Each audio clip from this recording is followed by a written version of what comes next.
आज ज्ञानवापी को लेकर बड़ा फैसला आ गया है। जी हां, हिंदू पक्ष की एक बड़ी जीत ज्ञानवापी पर आज हुई है और इसे 1986 के राम जन्मभूमि के ताला खोलने के बराबर माना जा रहा है या उससे ही जोड़कर देखा जा रहा है।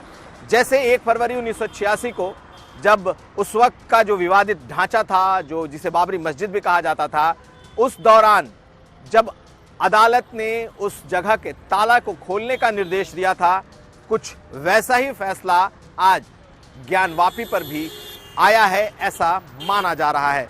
वजह यह है कि आज वाराणसी के जिला जज ए.के. विश्वेश ने रिटायर होते होते यह फैसला दे दिया कि जो तहखाना है, और खास करके व्यास जी का जो तहखाना है, उसमें अब पूजा पाठ की जा सकती है। उन्होंने इससे पहले ये इस तहखाने का जो पूरा कंट्रोल है उसे उन्होंने वाराणसी एडमिनिस्ट्रेशन को कुछ दिन पहले सौंप दिया था और आज उसमें पूजा पाठ का अधिकार वापस हिंदू पक्ष को दे दिया।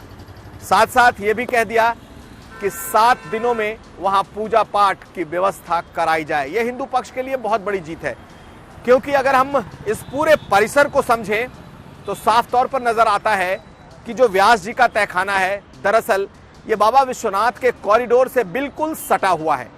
सटा हुआ इस लिहाज से कह सकते हैं क्योंकि जो नंदी की मूर्ति है, जो बाबा विश्वनाथ के मंदिर में नंदी की मूर्ति रखी है, और ठीक नंदी भगवान की मूर्ति के सामने एक तहखाना दिखाई देता है, इसे व्यास जी का तहखाना माना जाता है। और इस तहखाने के ऊपर कुछ दूरी पर वो वजू खाना है जिसे लेकर के हिंदू पक्ष अपनी, कह सकते हैं, आखिरी लड़ाई लड़ रहा है कि वो शिवलिंग है और उसे अधिकार हिंदुओं को सौंप दिया जाए। लेकिन चूंकि आज का फैसला सिर्फ इस हिंदू पक्ष की तरफ इस व्यास जी के तहखाने पर है, तो अब एक बड़ा सवाल है। चूंकि यह तहखाना इस वक्त इस पूरे ज्ञानवापी परिसर के भीतर मौजूद है, यानी कि जो श्रद्धालु हैं वो वहां तक पहुंच नहीं सकते। चारों तरफ लोहे की बड़ी बड़ी जो रेलिंग से उसे घेरा गया है। अब जबकि अदालत ने उसका फैसला दे दिया है, तो देखना यह होगा कि क्या उस रेलिंग को काटकर सीधे प्रवेश दिया जाता है या फिर उस परिसर में कोई रास्ता दिया जाता है जिसके जरिए वहां पर श्रद्धालु प्रवेश कर सकेंगे। हालांकि मुस्लिम पक्ष हो सकता है इसके खिलाफ उच्चतम न्यायालय जाए या ऊपर की अदालतों में जाए, लेकिन यह तहखाना पहले से हिंदू पक्ष के पास था और अब बड़ी आसानी से अदालत ने इसे हिंदू पक्ष को दे दिया और पूजा पाठ का अधिकार दे दिया।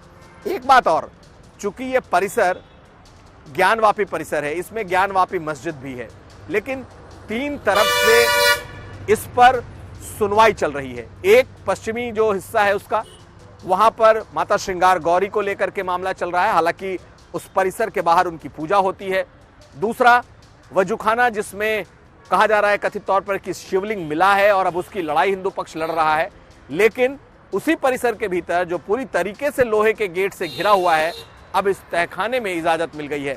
यानी कि 3 तरफ से कोशिशें उस परिसर को लेकर के हिंदू पक्ष से हो रही है और एक कोशिश आज पूरी हो गई। और अब ऐसा लगता है कि अगर ऊपरी अदालतों ने इसे नहीं रोका तो जल्द ही उस परिसर में जो श्रद्धालु हैं, जो हिंदू पक्ष है, उसे न सिर्फ जाने बल्कि पूजा पाठ की भी पूरी छूट मिल जाएगी और जल्द ही जो श्रद्धालु हैं उसके भीतर पूजा पाठ कर सकेंगे।